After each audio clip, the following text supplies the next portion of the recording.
만일 내가 인생을 다시 산다면 이번에는 용감히 더 많은 실수를 저지르리라. 느긋하고 유연하게 살리라. 그리고 더 바보처럼 살리라.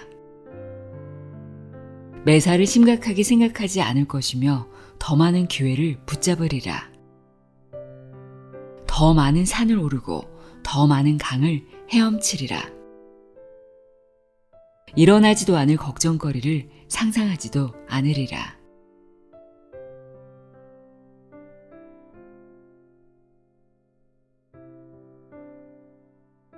안녕하세요. 나의 소리책갈피 소리내어 읽다입니다.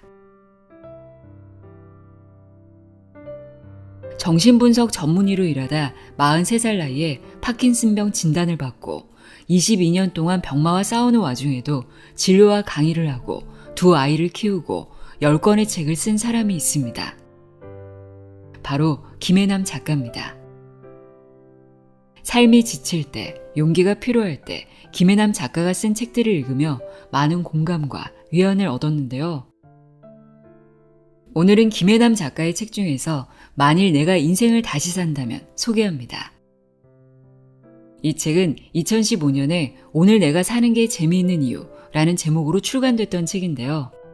10만 부 돌파를 기념해 제목을 바꿔 새로 펴낸 스페셜 에디션입니다.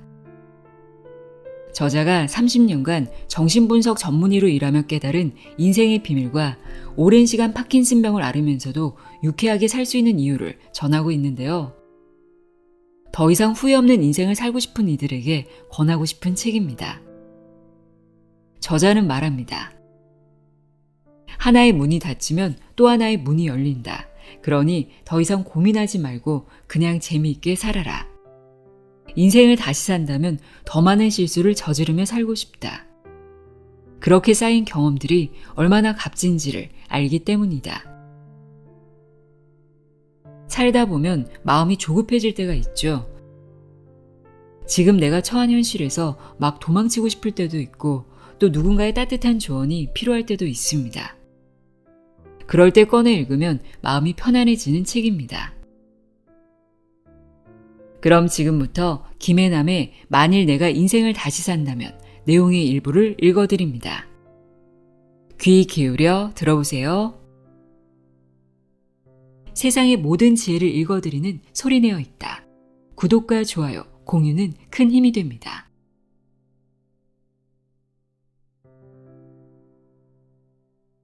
아무리 착하게 살아도 불행이 찾아올 때가 있다. 파킨슨병입니다. 2001년 2월 사랑의 전화복지재단에서 강의가 있던 날 오전 나는 파킨슨병이라는 진단을 받았다. 순간 쇠망치로 뒤통수를 얻어맞은 것처럼 멍해졌고 눈앞의 세상이 얼어붙었다. 그렇지만 강의를 취소할 수는 없는 노릇이었다. 겨우 강의를 마치고 나와 택시를 타려는데 갑자기 눈물이 쏟아졌다. 파킨슨병은 도파민이라는 신경 전달 물질을 생산하는 뇌 조직의 손상으로 인해 손발이 떨리고 근육이 뻣뻣해지며 몸이 굳고 행동이 느려지고 말소리가 잘 나오지 않는 등의 증상이 나타나는 신경퇴행성 질환이다. 보통 65세 이후 나타나는 노인성 질환으로 알려져 있으며 교황 요한 바오로 2세, 권투선수 무하마드 알리, 배우 로빈 윌리엄스도 이 병을 앓은 것으로 알려져 있다. 그런데 43살의 파킨슨병이라니 너무 잔인하지 않은가? 게다가 파킨슨병은 우울증과 치매, 편집증 등의 증상을 동반하는데 나에게 그런 시련이 닥쳤다는 것이 믿어지지 않았다. 가장 끔찍한 사실은 파킨슨병은 아직까지 딱히 치료법이 없어 희귀성 질환으로 분류되며 발병 후 15년에서 17년 정도 지나면 사망이나 심각한 장애가 나타난다는 것이었다. 그것은 곧 내 인생이 60세 전에 끝난다는 것을 의미했다. 물론 18살 때 바로 위 언니가 교통사고로 세상을 떠난 후 방황하며 내일이 오지 않았으면 좋겠다는 생각을 한 적이 있었다. 하지만 어차피 살 거라면 잘 살아야겠다고 결심하고 난 뒤 누구보다 열심히 살아왔다. 그런데 왜 하필 나에게 이런 병이 찾아온 걸까? 내가 뭘 그렇게 잘못한 걸까? 시부모님을 모시고 살며 어렵게 두 아이를 낳고 이제 막 내 뜻을 펼쳐보겠다고 병원을 개업한 지 1년도 채 안 되었는데 왜 나에게 이런 일이 생긴단 말인가.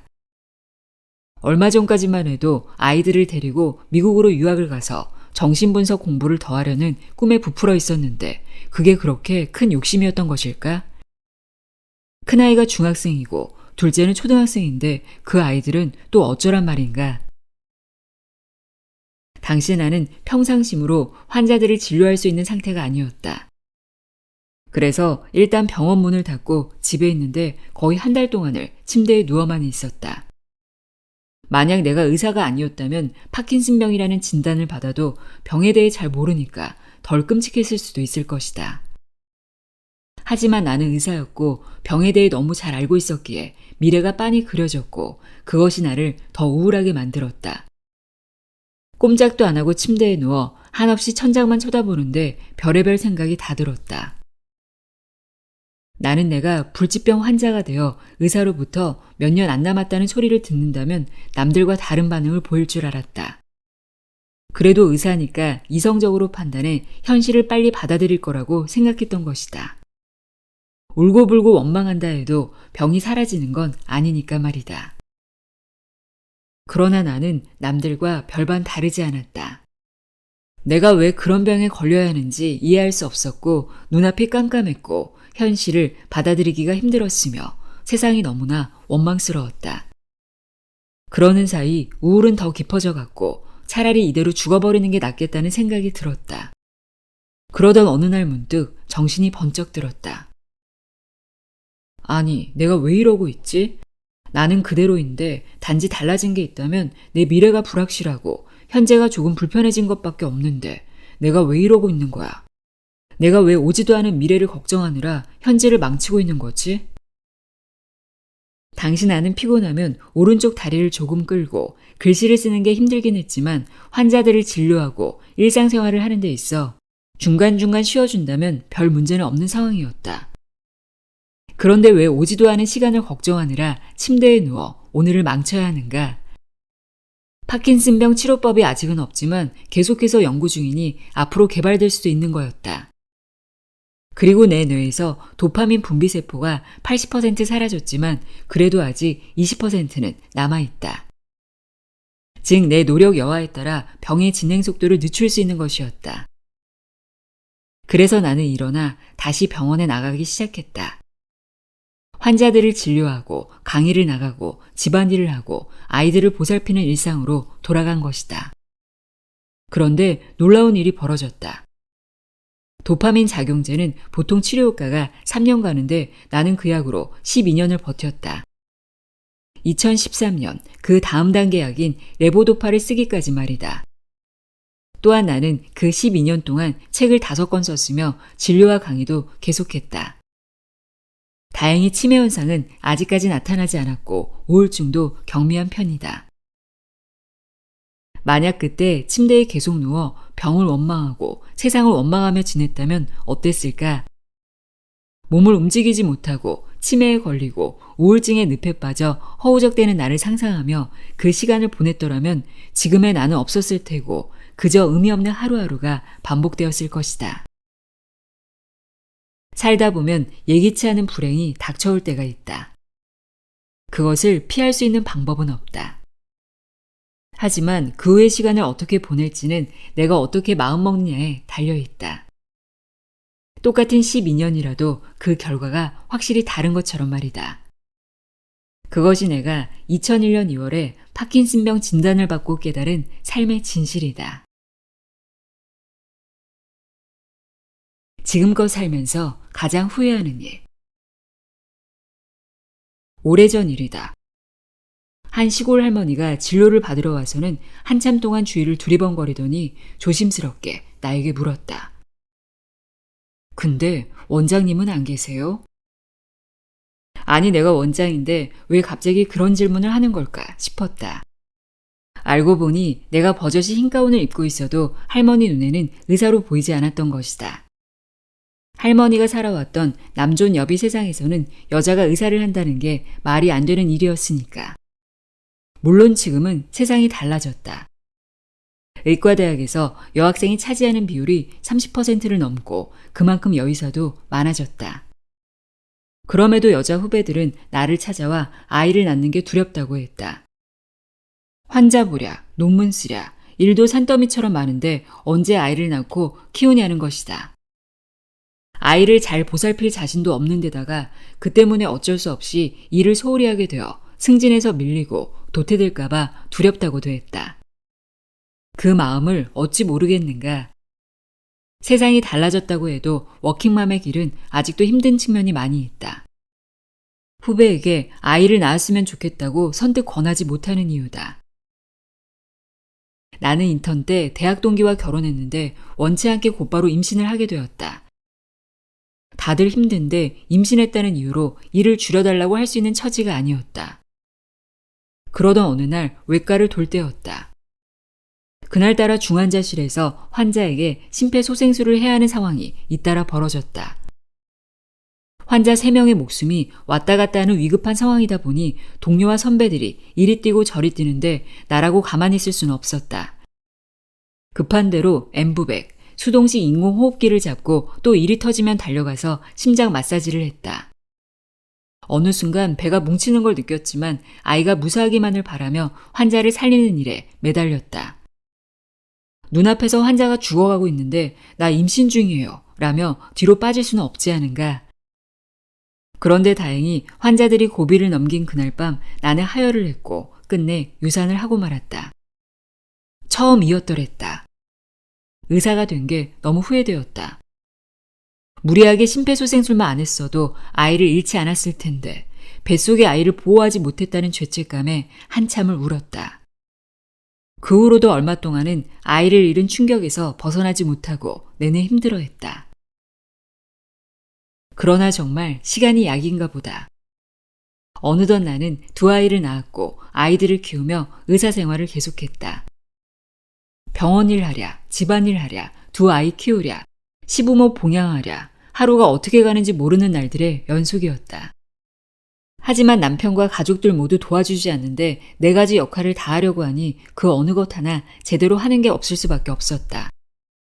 그래도 딴에는 최선을 다하는 건데 병원에서도 집에서도 그걸 알아주는 사람은 아무도 없었다. 게다가 엄마로서 아이들을 제대로 돌보지 못하고 있다는 죄책감과 미안함에 감히 힘들다고 말하지도 못했다. 그러는 사이 아이를 키우는 것도 병원 일을 하는 것도 집안일을 하는 것도 모두 다 숙제처럼 하기 싫지만 해야 하는 일들이 되어버렸다. 아침에 일어나면 오늘 하루를 또 어떻게 버텨야 하나 한숨이 먼저 나왔다. 어느 순간 나는 웃음을 잃어버렸다. 왜 나 혼자 이 모든 것을 감당해야 하나 라는 피해의식에 사로잡혀 남편과 가족들을 원망하고 불공평한 세상을 원망했다. 돌이켜보면 그때 그렇게라도 버티지 않았더라면 지금의 내가 없을지도 모른다. 하지만 그럼에도 의무감과 책임감만으로 하기 싫은 숙제를 하듯 살았던 그때를 생각하면 가슴이 아프다. 내가 지금껏 살면서 가장 후회하는 것, 그것은 바로 그때 삶을 즐기지 못했다는 것이다. 아이를 키우는 기쁨을 즐기기는커녕 행여 아이에게 부족하고 좋은 엄마가 안 될까봐 스스로를 닥달하면서 일의 기쁨과 행복을 느끼기보다 행여 뒤처질세라 쫓기듯이 일을 하고 공부를 했다.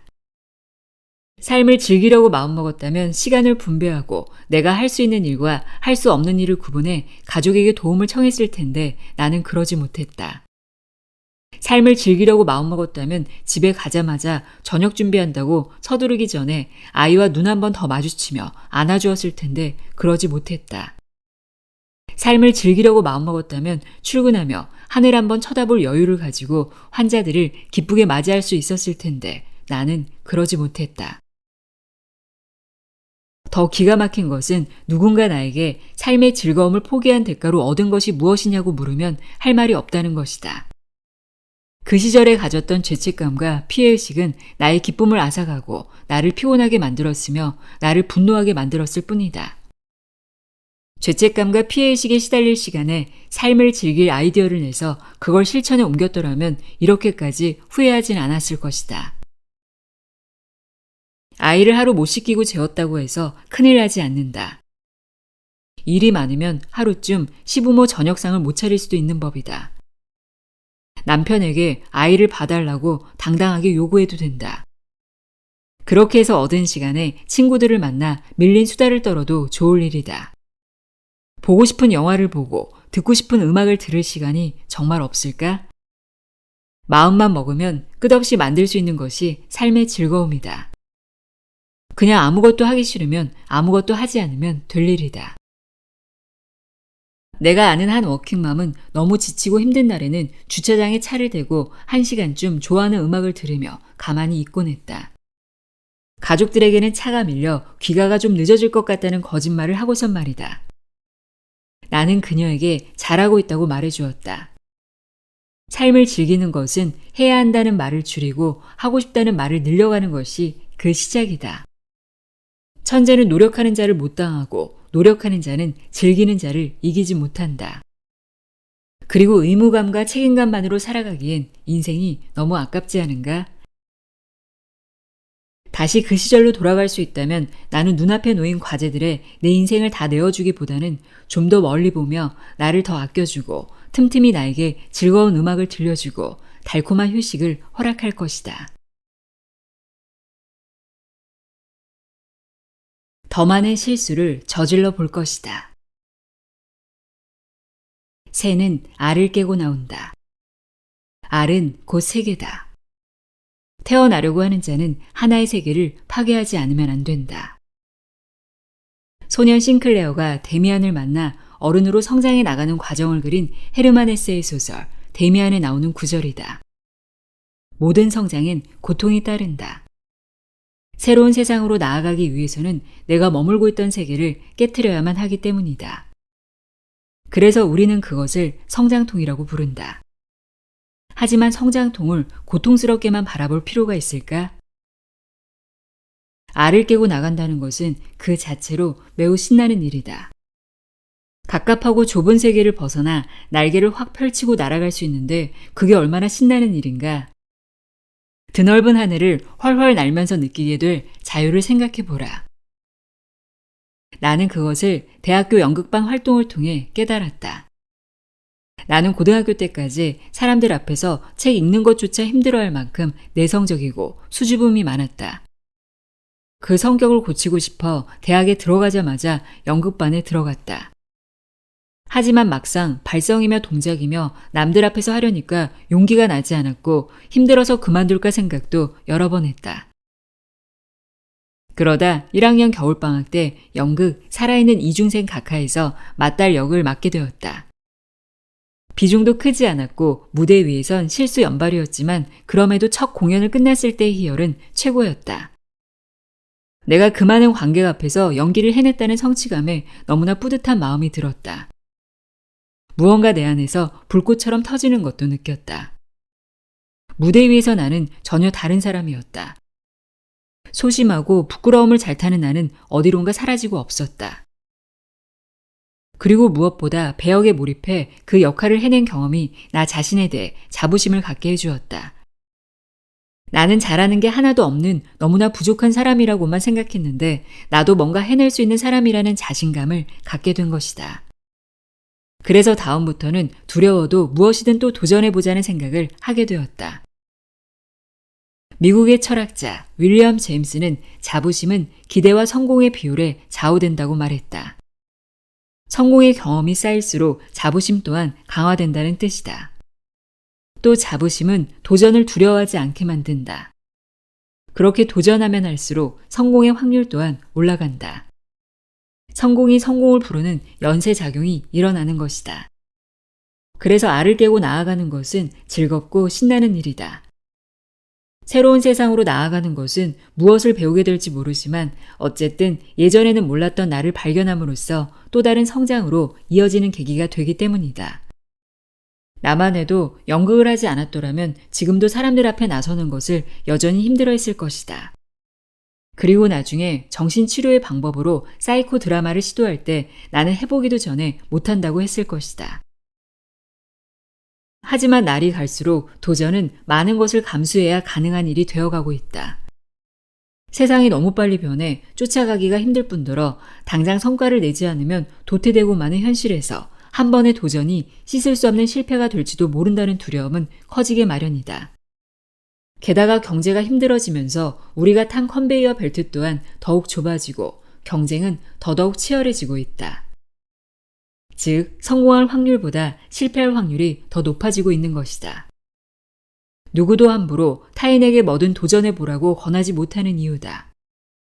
하지만 그렇게 움츠러들면 들수록 경험한 게 너무 없어서 세상의 변화에 발맞추기는커녕 점점 도태되어 버리고 그만큼 자존감은 떨어지게 된다. 예전에 국립정신병원에서 일할 때 나는 전문의 시험을 통과하기에 약간 불안하거나 몇 차례 떨어진 레지던트들을 맡아 가르친 적이 있었다. 그중 한 레지던트는 무려 3번이나 전문의 시험에 떨어진 후 어두운 얼굴로 나를 찾아왔다.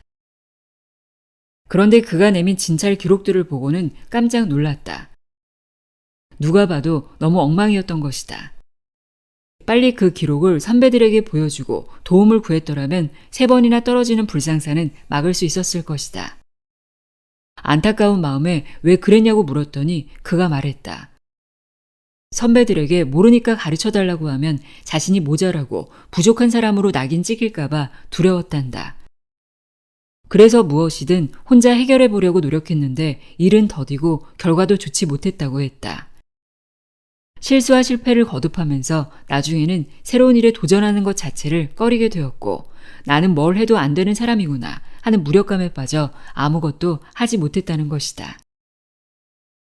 쇠사슬로 발목이 묶인 채 자란 코끼리는 충분히 쇠사슬을 끊을 만큼 힘센 코끼리가 되어도 그것을 끊지 못한다고 한다. 어릴 때 쇠사슬을 끊지 못했던 기억이 코끼리를 자포자기 상태로 만들어버리는 것이다. 이처럼 충분히 그 상황을 헤쳐나갈 능력이 있음에도 과거의 실패 때문에 지레 포기하는 것을 학습된 무기력이라고 한다. 실패의 경험은 점점 더 도전을 어렵게 하고 성취와 멀어지게 만든다. 그런데 그런 상황일수록 작은 도전과 성취가 중요하다.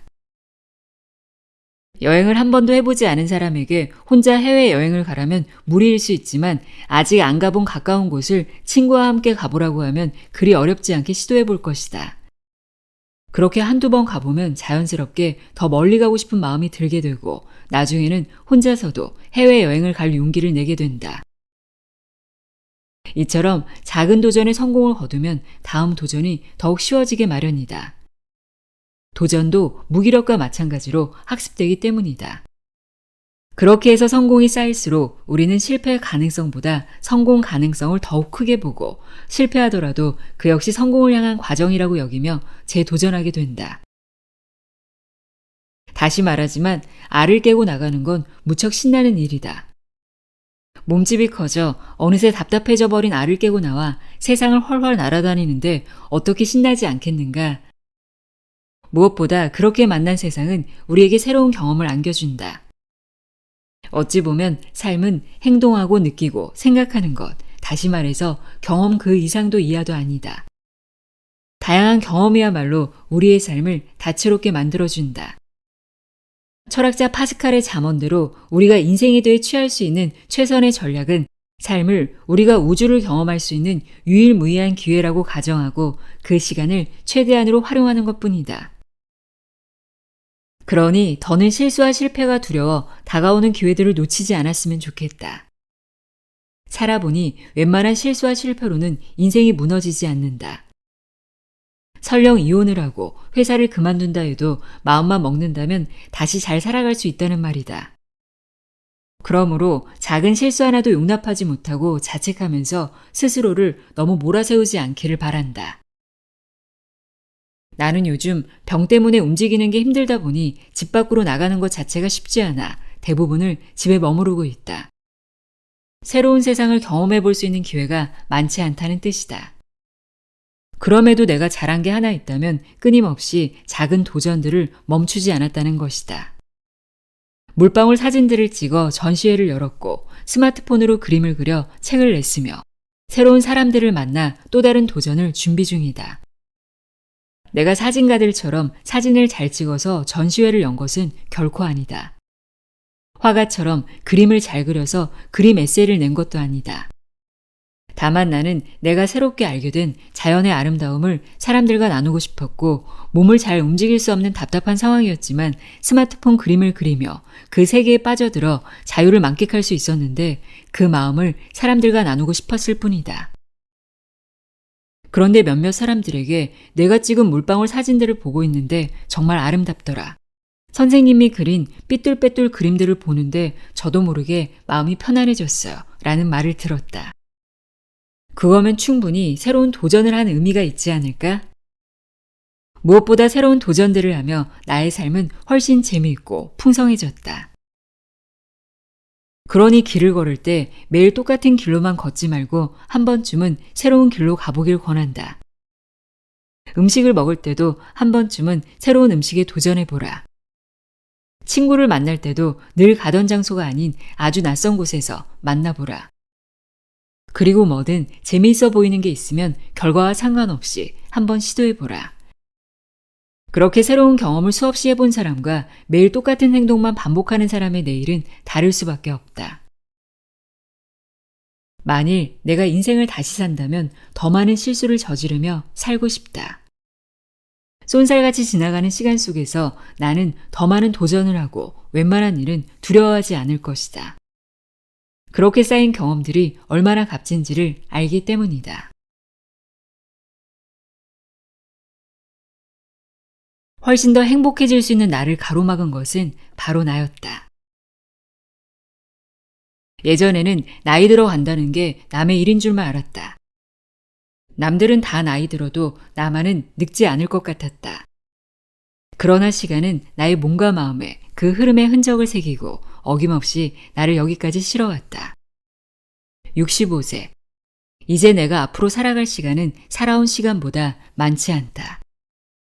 난 아직도 어린애 같은 부분이 많은데 아직 사춘기 소녀처럼 충동적이고 감정적이며 감상적인데 아직도 해야 할 일과 하고 싶은 일이 많은데 살아갈 날들이 살아온 세월보다 많지 않은 나이가 되어버렸다. 내가 걸어온 길은 어떠했는가? 지난 세월이 꿈만 같다 라는 말은 소설 속 노인들이나 내뱉는 한탄인 줄 알았는데 어렴풋한 기억 속에서 내가 살아온 날들이 아득한 꿈처럼 느껴진다. 그러고 보면 살아오면서 참 많은 일들이 있었다. 숙제하듯 헉헉대며 살아온 날들, 어떻게 살고 있는지도 모른 채 그저 남들 따라 숨가쁘게 달려온 날들.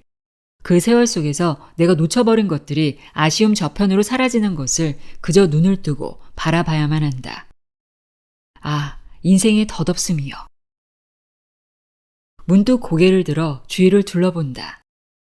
같이 늙어가는 남편과 동료, 친구들의 모습이 눈에 들어온다.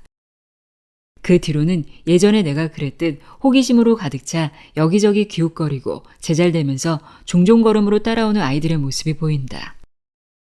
길었든 짧았든 나와 시간을 함께 보낸 사람들이 웃으며 손 흔드는 모습도 보인다. 새삼 그 모든 것이 아직 내 주위에 있다는 사실에 안도하게 된다. 많은 것을 잃었다고만 생각했는데 내가 떠나보낸 것보다 남아있는 것이 더 많구나. 수많은 잘못을 저지르고 수많은 상처를 주며 살아왔는데 부족하기만 한 나를 사랑해주고 염려해주는 사람들이 내 곁에 있구나. 문득 이 모든 것이 너무나 감사하다. 난 지나간 세월을, 그 세월의 꿈들을 잃어버린 게 아니라 모두 내 안에 간직하고 있었다. 그런데 애석하게도 당장 눈앞의 것만 보는 근시안적인 내 눈이 미처 그걸 보지 못했을 뿐이다. 잃어버린 것을 슬퍼하느라 나에게 다가오는 소중한 것들에 감사할 줄 몰랐다. 훨씬 더 행복할 수 있었는데 만족을 모르는 내 욕심이 그것을 가로막고 있었다. 무엇보다도 나 자신에 대한 욕심이 그 어떤 일을 해도 늘 나를 불만족스럽게 만들었다. 남들보다 더 똑똑하고 빈틈없어야 하며 인정받을 수 있어야 한다는 나에 대한 지나친 기대가 나의 행복을 가로막아 온 것이다. 우리는 행복해지기 위해서 이 세상에 태어나지는 않았다. 태어난 것은 내 뜻과는 무관한 것이었다. 그러나 생명을 얻고 이 세상을 살아가면서 우리는 행복해지길 원한다. 그러면서도 행복은 내가 만드는 것이 아니라 주어지는 것이라 착각하며 살아왔다.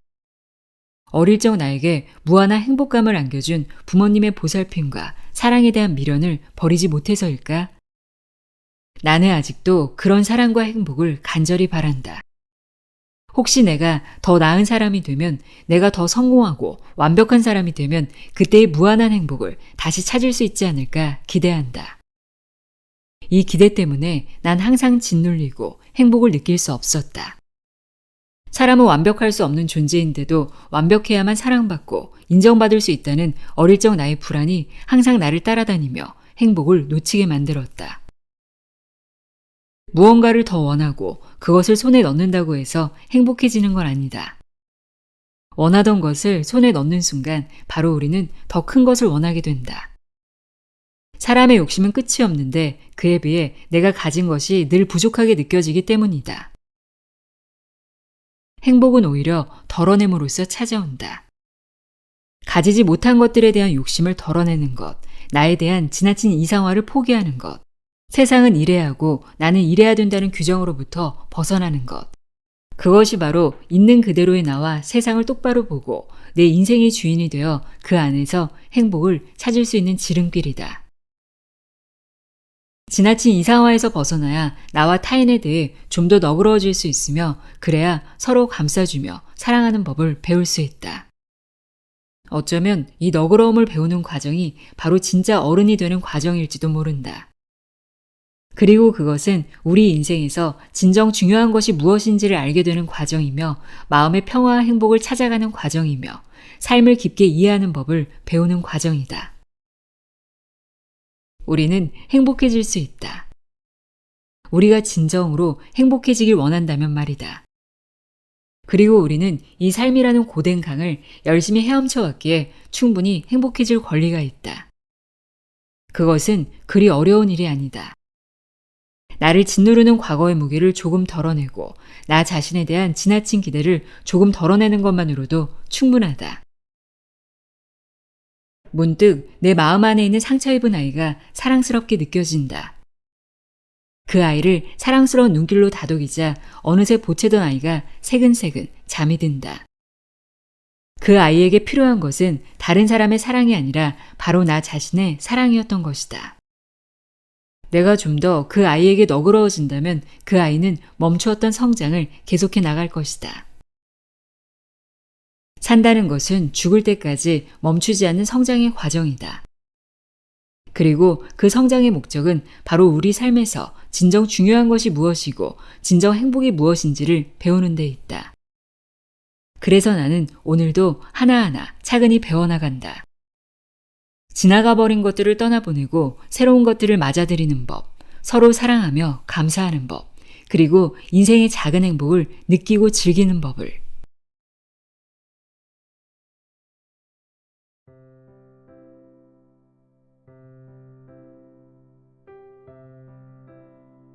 만일 내가 인생을 다시 산다면 읽어드렸습니다. 책을 읽는 내내 지금 이대로 괜찮다, 즐겁게 살자 이런 생각들을 하게 되더라고요. 여러분은 어떠셨나요? 마음이 좀 편안해지셨나요? 오늘도 함께 해주셔서 고맙습니다.